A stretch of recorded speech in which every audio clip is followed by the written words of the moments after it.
you don't become Taylor Swift by accident. Before the billion-dollar empire, the sold-out stadiums, the A-list love stories, and the lyrical takedowns that shook the internet, there was just a girl from a Christmas tree farm in Pennsylvania, with a dream bigger than her small-town roots and a notebook full of emotions. Number 12-year-old should have been able to articulate that well.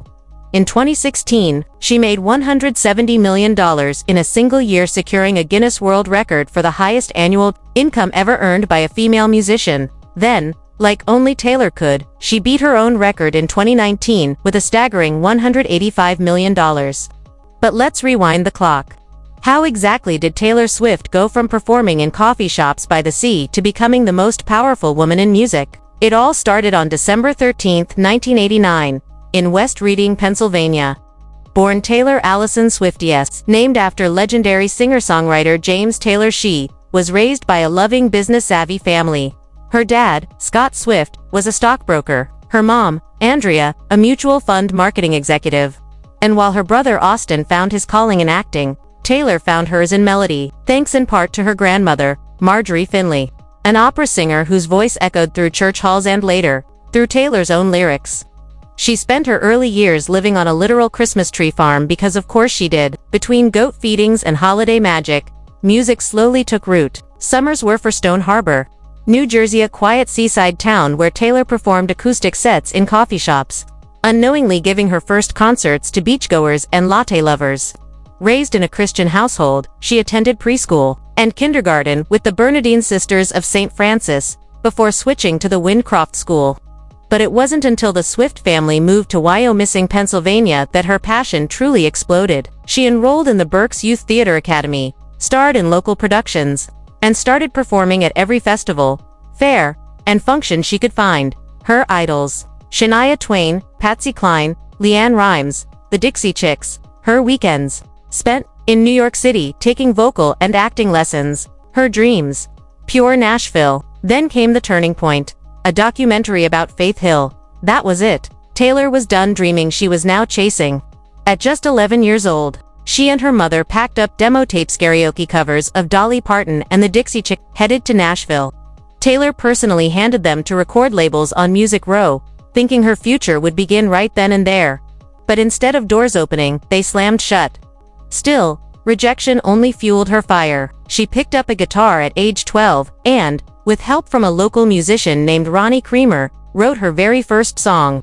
It was raw. It was real. It was Taylor.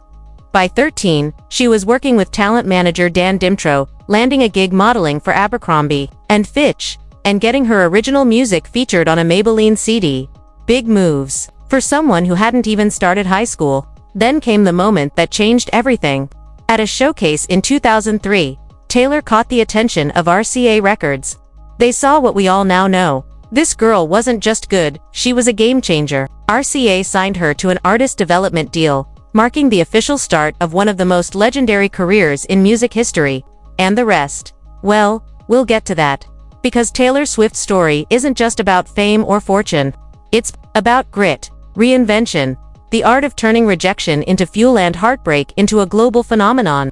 I've heard really good things about your 30s, feeling a bit more secure. A bit. Just a bit. This much. But you've achieved so much in your 20s. 20s were really, really fun, but I also sort of equate my 20s to like walking into a costume shop and trying on all these different costumes, and then like walking out of the costume shop in my regular outfit and being like, I'm cool with who I am. When Taylor Swift was just 14, her family made a choice that would change the course of her life and the music industry forever. Recognizing the importance of being at the epicenter of country music, Taylor and her mother began making frequent trips to Nashville, Tennessee. Her father, Scott Swift, made a monumental sacrifice, transferring to Merrill Lynch's Nashville office so the family could relocate permanently to Hendersonville. It was a move that would prove pivotal. Nestled near the heart of the country music world, Taylor now had the proximity and the opportunity to chase her dreams full throttle.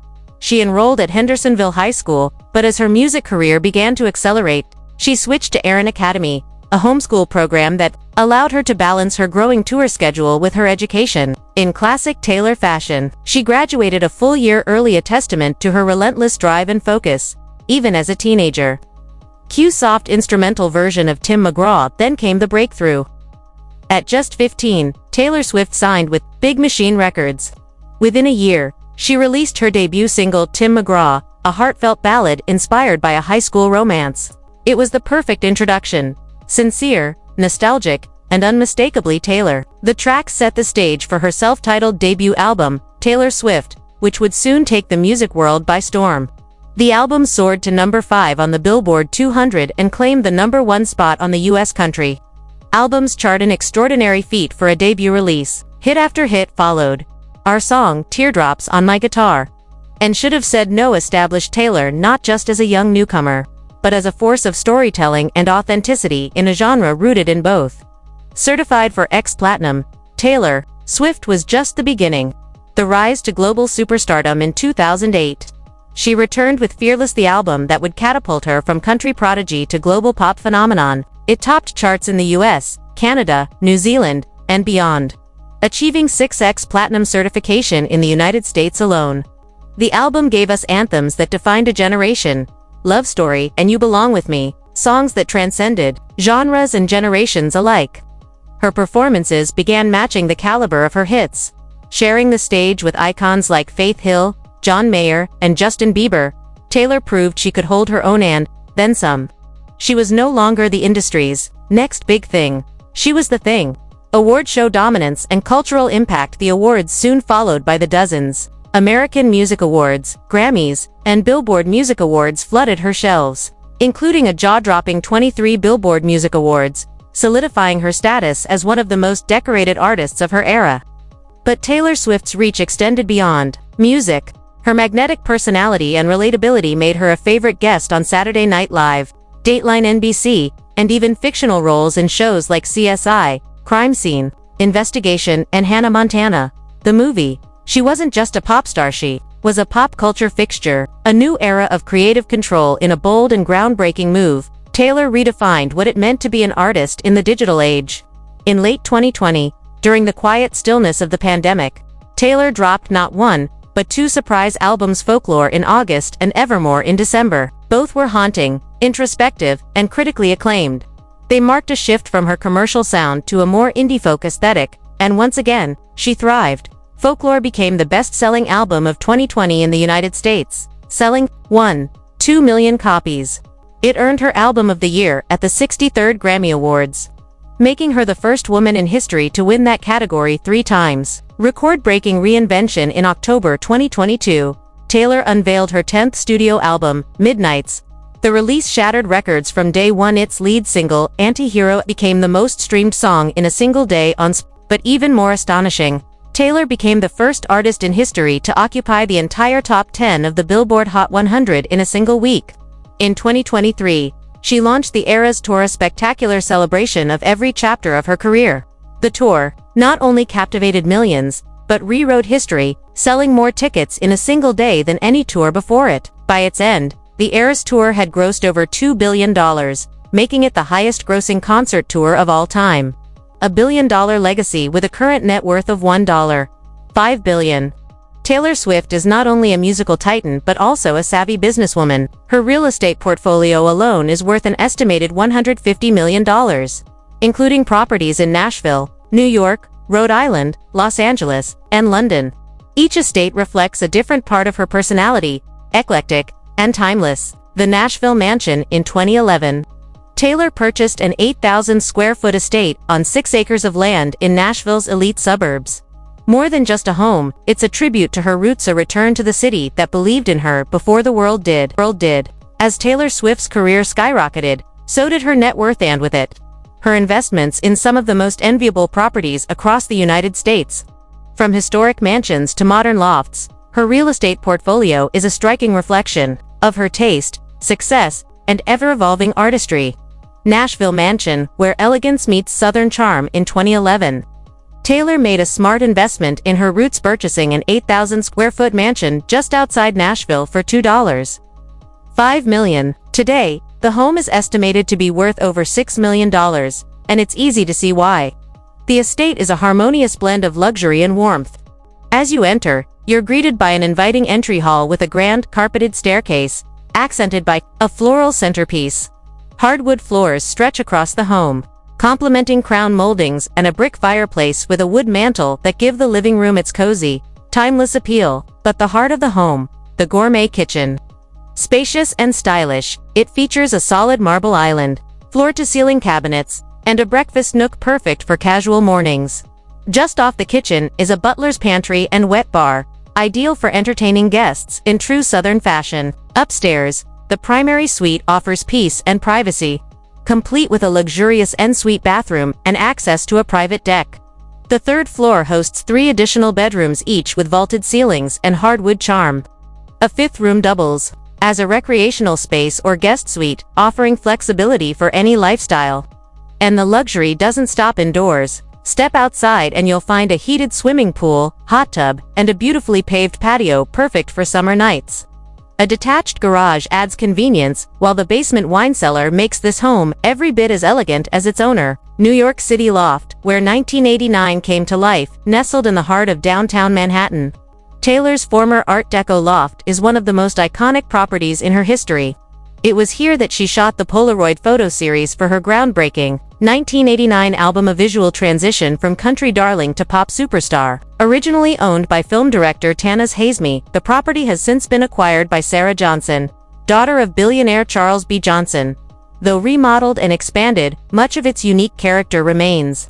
This 3,000-square-foot loft exudes downtown cool with polished wood floors, exposed beams, and frosted glass panels encircling an old elevator shaft. The whimsical Tiffany blue fridge adds a splash of personality in a space that balances rustic charm with modern flair. 12-foot ceilings and south and west-facing windows flood the loft with natural light, while the reclaimed wood cabinetry and a stunning copper tub nod to the building's rich history. A dramatic steel staircase covered in vines leads to 3 bedrooms, 2 full bathrooms, and a half bath, all infused with character and creativity. This loft isn't just a space, it's a time capsule of Taylor's artistic rebirth. Beverly Hills Estate, a golden legacy reimagined in 2015. Taylor Swift made one of her most significant purchases to date, a historic Beverly Hills mansion once owned by legendary film mogul Samuel Goldwyn.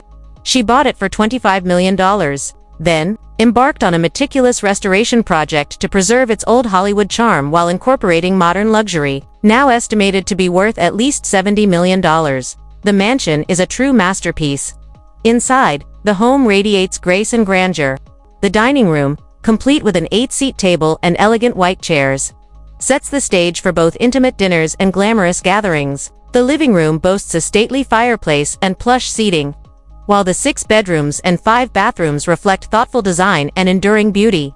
Architect Douglas Honnold led the renovation, carefully blending tradition with comfort. The mansion also features a private entrance ideal for a global superstar seeking privacy and includes a library, home gym, and tennis court. Outside, a shimmering swimming pool surrounded by manicured gardens provides a luxurious retreat in the middle of Los Angeles. The car collection speed meets sophistication, but Taylor's taste in luxury isn't limited to real estate. Her car collection reflects a similar mix of power, elegance, and prestige. Porsche 911, known for its timeless silhouette and exhilarating performance. Taylor's Porsche 911 features a 7-speed dual-clutch transmission, offering precision and excitement on every drive. With a base price around $100,000, her model is likely customized for added style and speed. Range Rover Vogue. The Vogue is where refinement meets ruggedness, an SUV favored by royalty and stars alike. With a high-tech 10-inch touchscreen, panoramic, sunroof, and plush leather interior, it starts around $90,000 but can climb much higher with luxury upgrades. Audi R8 for pure performance. Few cars match the thrill of an Audi R8. With a V10 engine and a 0 to 60 miles per hour time of just 3.4 seconds. It's a supercar built for power and presence, perfect for a global icon who never slows down. Taylor Swift's car collection, a glimpse into her style and speed. Taylor Swift's garage isn't just filled with luxury, it's a reflection of her iconic personality. From high-performance sports cars to vintage charmers, each vehicle she owns tells a story. First up, the Audi R8. This sleek machine is a dream for any speed enthusiast. Equipped with a powerful V10 engine and Audi's signature Quattro all-wheel drive system, it offers unmatched handling and razor-sharp performance. With its futuristic design and luxury interior, The R8 starts at $142,000. Though customizations can easily bump that price up. Then there's the AC Cobra vintage American sports car that roars with raw power. Known for its aggressive styling and unmatched street presence, the Cobra blends old-school muscle with modern engineering. Depending on the model and features, a new AC Cobra can cost anywhere between $80,000 to $100,000.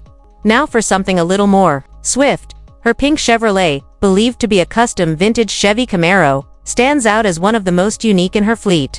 With a V8 engine producing up to 455 horsepower, it brings serious heat to the muscle car category. A new Camaro typically runs between $25,000 and $50,000, depending on the trim and features, but a custom pink paint job, that's priceless Swift energy. And for those cozy road trips or family getaways, Taylor opts for practicality with her 2015 Toyota Sequoia. Spacious, reliable, and tough, perfect for long drives or hauling tour equipment. A used 2015 Sequoia ranges from $30,000 to $40,000, depending on mileage and condition. Each vehicle in Taylor Swift's collection represents a different facet of her life, from speed and elegance to nostalgia and comfort. Which of these rides would you pick for a joyride? Let us know in the comments. Philanthropy. Taylor Swift's heart offstage. Taylor Swift's generosity is as legendary as her lyrics. In 2015, she topped Do Something Org's Gone Good list, recognizing her major impact through charitable work. That same year, she was honored with the Star of Compassion Award and the Nickelodeon Big Help Award for inspiring action among youth. When disasters strike, Taylor is often among the first to give. In 2008, she donated $100,000 to the Red Cross to aid Iowa flood victims. At the Sound Relief concert in Sydney, she helped raise funds for those affected by Australia's bush and floods. In 2011, Taylor held a Speak Now tour benefit rehearsal that raised $750,000 for U.S. tornado victims. The next year, she donated $500,000 for flood recovery in Tennessee. Her impact spans years. $1 million for Louisiana flood relief in 2016, $100,000 to Dolly Parton's Wildfire Recovery Fund, major donations to food banks after Hurricane Harvey, over $1 million. Each in 2020 and 2023 for Tennessee tornado victims, and in 2024. She donated a staggering $5 million for hurricane recovery after Helen and Milton. Fighting illness with compassion. Taylor has also championed health-related causes, especially in cancer research. In 2011, she gave $25,000 to St. Jude's Children's Research Hospital. She performed Ronin at the Stand Up to Cancer telethon in honor of a young boy who passed away from neuroblastoma. She's donated $100,000 to the V Foundation and $50,000 to the Children's Hospital of Philadelphia during the COVID-19 pandemic. She contributed to the World Health Organization, Feeding America, and helped independent record stores stay afloat. Her charity performance of Soon You'll Get Better on the One World, Together at Home special touched hearts worldwide. Championing music, education, and the arts, Taylor hasn't forgotten where she came from. She's donated $75,000 to refurbish the auditorium at Hendersonville High School, her alma mater, $4 million to build an education center at the Country Music Hall of Fame, $100,000 to support the Nashville Symphony, plus $10,000 each to 6 U.S. college music departments through Chegg for Good in 2007. She worked with Tennessee police on a child safety campaign to combat online predators. She's also donated items to charity auctions for UNICEF and MuseCares, and helped boost literacy by donating books to schools nationwide. Advocacy, empowerment, and giving back during Sexual Assault Awareness Month. Taylor supported RAINN, Rape, Abuse, and Incest National Network. In both 2018 and 2021, she donated to Kesha's legal battle against Dr. Luke and supported actress Mer Harjeet's Joyful Heart Foundation, helping survivors of abuse. During the Eras Tour, Swift gave back big time, donated to food banks in cities across the U.S., supported small businesses during her stops, and famously gave her tour crew $197 million in bonuses. In early 2024, she donated $100,000 to the family of a woman tragically killed during the Kansas City Chiefs Super Bowl parade. And just before Christmas, she gave $250,000 to Operation Breakthrough, a nonprofit helping low-income families. Taylor Swift, a star who gives as much as she shines. Taylor Swift's philanthropy is not a PR stunt, it's a legacy. From disaster relief to education, from music to medicine, she continues to make a real difference. And whether it's through a pink Camaro, a heartfelt performance, or a $5 million donation, Swift proves that kindness, like talent, can be limitless. Taylor Swift. Love, lyrics, and living in the spotlight. Taylor Swift's personal life has long captivated the publicist, especially her romantic journey, which fans and the media alike often link to her heartfelt, emotionally raw songwriting. From headline-making relationships to heartfelt ballads, Taylor's love life has become part of her artistic legacy. She's been romantically linked to some of the world's most talked-about stars, including Harry Styles, Jake Gyllenhaal, and John Mayer. Each relationship brought its own wave of speculation, with fans dissecting her lyrics for hidden meanings and emotional clues. But behind the headlines is a deeper story, one of growth, reflection, and finding balance in a world that demands constant exposure. While her earlier music wore heartbreak on its sleeve, Taylor has evolved. In recent years, she's chosen privacy over spectacle, especially during her long-term relationship with British actor Joe Alwyn, which began in 2016. Unlike past romances, this one stayed almost entirely out of the spotlight. No flashy red carpet moments. No Instagram declarations. Just two people quietly living their lives far from the noise. And that's the power of Taylor Swift. Even with the world watching, she's learned how to protect what matters. Her close bond with her family, especially her parents and younger brother Austin, keeps her grounded, and despite the fame, she's managed to create a healthy boundary between what she shares and what she saves for herself. In interviews, Taylor has been candid about the emotional toll of living under a microscope, especially when it comes to love. But through it all, she's made one thing clear: her art may reflect her truth, but her private life is hers alone. In an industry that often demands transparency at the cost of mental health, Taylor's choice to set boundaries is a powerful act of self-preservation, and it's one of the many reasons she continues to thrive at the top.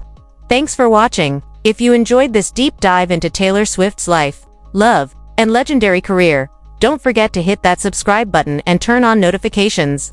Your support means everything to us, and we've got so many more exciting updates, behind-the-scenes stories, and celebrity deep dives coming your way. Stay tuned, stay curious, and as always, thanks for watching.